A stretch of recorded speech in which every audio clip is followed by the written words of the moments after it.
نحمده ونصلي على رسوله الكريم أما بعد أعوذ بالله من الشيطان الرجيم بسم الله الرحمن الرحيم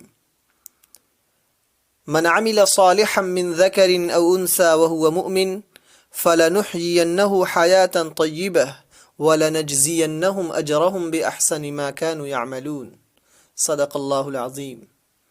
محترم ناظرین، آج کل سوشل میڈیا پر ایک خبر بہت وائرل ہو رہا ہے کہ اداکارہ ثنا خان نے توبہ کر لی۔ انہوں نے چند روز پہلے یہ صاف اعلان کر دیا تھا کہ اب وہ بالی ووڈ چھوڑ رہی ہیں، فلموں میں کام کرنا ان کا مقصد نہیں ہے۔ دراصل اللہ تعالی نے جس مقصد کے لیے اس دنیا میں بھیجا ہے وہ اللہ کی عبادت ہے۔ انہوں نے صاف طور پر کہا کہ میں اس مولا کو راضی کرنا چاہتی ہوں جس کے سامنے کل قیامت میں ہم سب کو کھڑا ہونا ہے، اس لیے میں اس زندگی سے توبہ کر رہی ہوں، آپ حضرات بھی میرے لیے دعا کیجیے۔ اس طرح سے انہوں نے اعلان کیا تھا۔ ان کی توبہ سے کروڑوں اہل ایمان خوش ہیں اور ان کو مبارکبادی پیش کر رہے ہیں۔ ان میں بڑا نام عظیم اسلامی اسکالر مفتی تقی عثمانی مد ظلہ العالی کا ہے، جنہوں نے ٹویٹ کر کے ثنا خان کو مبارکبادی پیش کی۔ وہ بیان کرتی ہیں کہ وہ دو شخصیتوں سے بڑی متاثر ہوئیں، جن میں پہلا نام مولانا طارق جمیل صاحب کا ہے۔ حضرت کی شخصیت محتاج تعارف نہیں، وہ پاکستان کے ایک بہت بڑے عالم دین ہیں۔ ان کے بیانات سن کر سینکڑوں کی تعداد میں لوگ ہدایت پا چکے ہیں، اسلام سے قریب ہو چکے ہیں۔ دوسرا نام مفتی اسماعیل مینگل صاحب کا ہے۔ ان کی بھی شخصیت محتاج تعارف نہیں، یہ نیوزی لینڈ کے مفتی اعظم ہیں، بہت مقبول شخصیت ہیں۔ ان دونوں حضرات سے اداکارہ بہن متاثر ہوئیں اور سچی توبہ کر کے ایک اچھی زندگی شروع کی۔ جی ہاں ناظرین، علماء سے ہمارا تعلق بہتر اور عمدہ ہونا چاہیے۔ علماء سے محبت کی بنا پر اللہ تعالی ہمارے لیے ہدایت کی راہیں کھولیں گے اور ہمارے مسائل حل ہوتے چلے جائیں گے۔ علماء سے دوری اصل میں دین سے دوری ہے، اور دین سے دوری ایمان سے محرومی بھی ہو سکتی ہے، نہیں ملتی۔ حالانکہ ایمان دنیا اور آخرت کے سب سے قیمتی دولت ہے۔ دنیا اور آخرت میں کامیابی ایمان ہی سے ممکن ہے۔ جب صحابہ کرام رضوان اللہ علیہم اجمعین نے اسی ایمان کی اہمیت کو نبی اکرم صلی اللہ علیہ وسلم کی صحبت سے سیکھ لیا تو وہ ہر کچھ کرنے کو تیار تھے، لیکن اس ایمان کو چھوڑنا ان کو گوارا نہیں تھا۔ وہ مرنا پسند کرتے تھے، وہ شہید ہونا پسند کرتے تھے، وہ تکلیفیں اٹھانا پسند کرتے تھے، بیویوں کو بیوہ کرنا، بچوں کو یتیم کرنا، مال و دولت قربان کرنا، اپنے آپ کو اللہ کے راہ میں شہید کروا دینا، ہر چیز ان کو پسند تھا، لیکن ایمان سے پھر جائیں یہ ان کو پسند نہیں تھا۔ ایمان ایسی قیمتی دولت ہے کہ اسی کی بنیاد پر دنیا اور آخرت کی کامیابی و کامرانی منحصر ہے۔ اس چیز کو سمجھیں یا نہ سمجھیں، لیکن حقیقت یہی ہے۔ اللہ رب العزت اپنی پاک کتاب میں ارشاد فرماتا ہے ایمان کی اہمیت بتاتے ہوئے، من عمل صالحا من ذکر او انثى وهو مؤمن فلنحيينه حياة طيبة ولنجزينهم اجرهم باحسن ما كانوا يعملون۔ ترجمہ، جو شخص نیک عمل کرے گا، مرد ہو یا عورت، شرط یہ ہے کہ وہ اہل ایمان ہو، مومن ہو، اس کو دنیا میں پاکیزہ اور آرام کی زندگی دیں گے اور آخرت میں ان کے اعمال کا نہایت ہی اچھا صلہ دیں گے۔ دوسری جگہ اللہ تعالیٰ ارشاد فرماتا ہے الذین آمنوا وعملوا الصالحات طوبی لہم۔ ترجمہ، جو لوگ ایمان لائے اور اچھے کام کیے ان کے لیے خوشخبری ہے اور اچھا ٹھکانہ ہے۔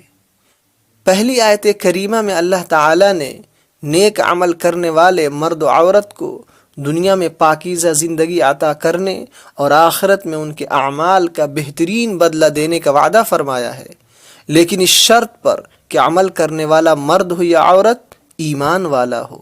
اس سے معلوم ہوا کہ دنیا اور آخرت کی کامیابی و کامرانی ایمان کے بنیاد پر ہی ممکن ہے۔ اسی طرح دوسری آیت کریمہ میں بھی اللہ تعالی نے ایمان والوں اور عمل صالح کرنے والوں کو دنیا میں خوشحالی اور آخرت میں عمدہ ٹھکانے کا خوشخبری سناتا ہے۔ اللہ سے دعا ہے کہ اللہ تعالی تمام اہل ایمان کو ایمان کی اہمیت سمجھنے اور اس پر عمل کی توفیق عطا فرمائے۔ ایک ویڈیو کے ذریعے بہن ثنا خان نے امت کو ایک پیغام دیا ہے توبہ کے تعلق سے، اس کو ضرور سنیں، ویڈیو کو شیئر کریں، لائک کریں، چینل کو سبسکرائب کریں۔ پھر ملیں گے اگلی ویڈیو میں، تب تک کے لیے خدا حافظ۔ السلام علیکم ایوری ون۔ آج میں آپ سے ایک ایسی چیز شیئر کرنے جا رہی ہوں جو جب میں نے سننا شروع کیا مجھے واقعی لگا کہ ہاں یہ تو سچ ہے اور یہی حقیقت ہے۔ اور اس سال میں نے اس چیز کو بہت بار سنا اور اس پہ عمل کرنے کی بہت کوشش کی اور الحمدللہ اس سے میری زندگی میں کافی تبدیلی آئی۔ تو میں نے سوچا یہ میں آپ سب سے بھی شیئر کروں۔ شاید یہ چیز کو ہم جانتے ہوگے، آپ بھی شاید میں کہوں تو آپ اسے جانتے ہوگے، لیکن کبھی کبھی جب ہم اسے ایک الگ سٹوری کے ذریعے سنتے ہیں یا کوئی الگ سینٹنس بنا کے سنتے تو ہمیں لگتا ہے کہ ہاں واقعی یہ چیز نے واقعی میرے دل کو چھو لیا۔ تو میں نے سوچا یہ میں آپ سے بھی شیئر کر لیتی ہوں۔ تو یہ میں نے بہت اچھی چیز بہت سارے بیانوں میں سنی ہے اور پرسنلی بھی سنی ہے لوگوں سے کہ جو کہتے ہیں نا تھوڑی سی مزے کے لیے جو انسان تھوڑے سے مزے کے لیے یہ کر لیتا ہے وہ کر لیتا ہے، تو کہتے ہیں تھوڑی سی مزے کے لیے گناہ نہ کرے، کیونکہ کیا ہوتا ہے مزہ تو نکل جاتا ہے۔ اب میں نے اللہ کی کوئی نافرمانی اگر ہم لے لیں تو میں نے تھوڑے سے مزے کے لیے وہ تو کر لیا، لیکن اب وہ تھوڑا سا وقت تو نکل گیا، مزہ بھی چلا گیا، لیکن کیا ہوا گناہ ہمارے ساتھ رہ گیا۔ اب وہ گناہ کیا ہوگا؟ وہ گناہ ہمارے ساتھ قبر تک جائے گا، وہ آخرت کے دن ہمارے ساتھ حشر کے میدان میں کھڑا ہوگا اور ہمیں کیا کرے گا؟ جہنم میں چھوڑ کے آئے گا۔ تو ہمیں کیا کرنا ہے کہ ہمیں تھوڑے سے مزے کے لیے گناہ نہیں کرنا ہے۔ ہمیں یہ یاد رکھنا ہے کہ یہ مزہ تو ختم ہو جائے گا پر یہ گناہ ہمارے ساتھ چلتا رہے گا اور آپ تو جانتے ہیں اس کا اینڈ کہاں ہونا ہے۔ اور اسی طرح تھوڑی سی مشقت کے لیے آپ نیکی کرنا نہ چھوڑیں، کیونکہ کیا ہوتا ہے کہ جو تھوڑی سی مشقت ہوتی ہے نا اس وقت وہ بھی نکل جاتی ہے۔ جیسے کہ اب مجھے تہجد میں اٹھا نہیں جا رہا ہے یا فجر میں اٹھا نہیں جا رہا ہے نماز کے لیے، اور وہ مشقت ہوتی، تکلیف ہوتی ہے، آپ سب جانتے ہیں مجھے بھی ہوتی ہے، تو وہ تکلیف ہوتی ہے تو ہم کیا کرتے ہیں کہ ارے سو جاتے ہیں نا، اٹھ کے قضا کر لیں گے، کیوں؟ مشقت کی وجہ سے۔ تو کیا ہوتا ہے تھوڑی سی مشقت کی وجہ سے آپ نیکی کرنا نہ چھوڑیں، کیونکہ کیا ہوتا ہے کہ مشقت کا وقت تو ختم ہو جاتا ہے لیکن جو نیکی رہتی ہے وہ بھی سیم آپ کے ساتھ قبر تک جاتی ہے، حشر کے میدان میں آپ کے ساتھ کھڑے رہتی ہے، اور نیکی کیا کرتی ہے؟ آپ کو جا کے جنت میں چھوڑاتی ہے۔ تو اسی لیے آپ کوشش کریں کہ جتنا ہم گناہ سے دور رہ سکے، اور یہ سوچے اس مزے کے وقت کہ یہ مزہ تو بس کچھ وقت کا ہے، ختم ہو جائے گا، پر یہ جو گناہ ہے ہمارے سر رہ جائے گا اور ہمیں جہنم میں لے کر جائے گا، اور جنت کے اور ہمارے بیچ میں یہ ایک دیوار بن جائے گا جو ہم نہیں چاہتے ہیں کہ بنے۔ تو یہ بہت زیادہ ضروری ہے کہ ہم ہر چیز جو اپنی زندگی میں کرتے ہیں وہ سوچیں اور سوچ کے کریں، جس سے کہ ہم لوگوں کے لیے کبھی ہم کچھ ایسی چیزیں کہہ دیتے ہیں جو ان کے دل کو ٹھیس پہنچ جاتی ہے، انہیں برا لگتا ہے، لوگ تو آگے بڑھ جاتے ہیں، لیکن کیا ہوتا ہے وہ بھی گناہ آپ کے سر رہ جاتا ہے اور وہ آگے جا کے آپ کو جنت میں اور آپ کے بیچ میں وہ دیوار بن جائے گی۔